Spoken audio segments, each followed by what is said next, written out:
In the small, fog-covered town of Redwillow, a peculiar mask shop mysteriously opened on the corner of Elm and Pine Street. The shop, named Eerie Masquerade, drew the curiosity of the townsfolk with its intricate, handcrafted masks that adorned the windows. Each mask was more mesmerizing than the last, boasting designs of intricate filigrees, feathers, and gemstones. The shopkeeper, a tall, gaunt man with piercing gray eyes, greeted every customer with a smile that didn't quite reach his eyes. His name was never given, and no one dared to ask.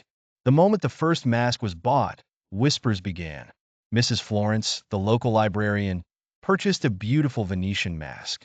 That night, she heard soft whispers in her ear, like a distant song carried by the wind. Initially, she brushed it off as the town's familiar nocturnal noises.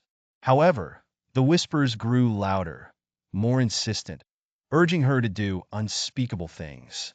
Left trembling, Florence found herself driven to the edge of sanity, almost committing terrible deeds she would never have fathomed before. The town's happiness dimmed as more masks were sold, and the whispers spread like a plague. What started as soft, ignorable murmurs soon became sinister commands. The once lively town fell into a grip of fear and madness.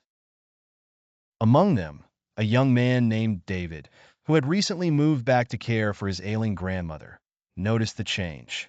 Unlike the townsfolk who shrugged off his concerns, David was determined to uncover the truth. He noticed the same pattern. Every troubling incident could be traced back to the mask shop. He began his investigation with a visit to the local archives, brushing aside cobweb-draped books and yellow documents. He discovered the history of the masks.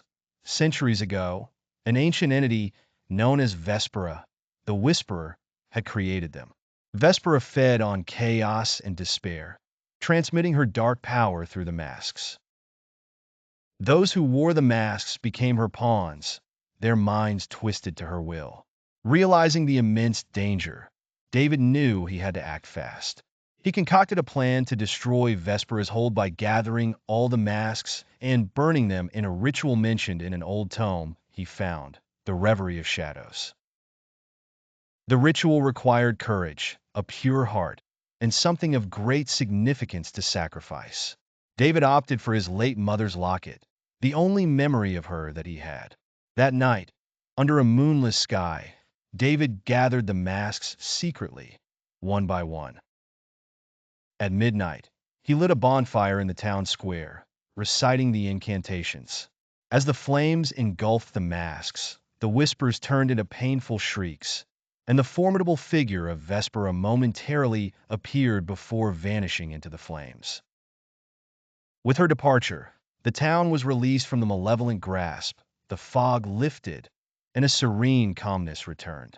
David became a quiet hero, his story one of bravery that Redwillow would remember for generations.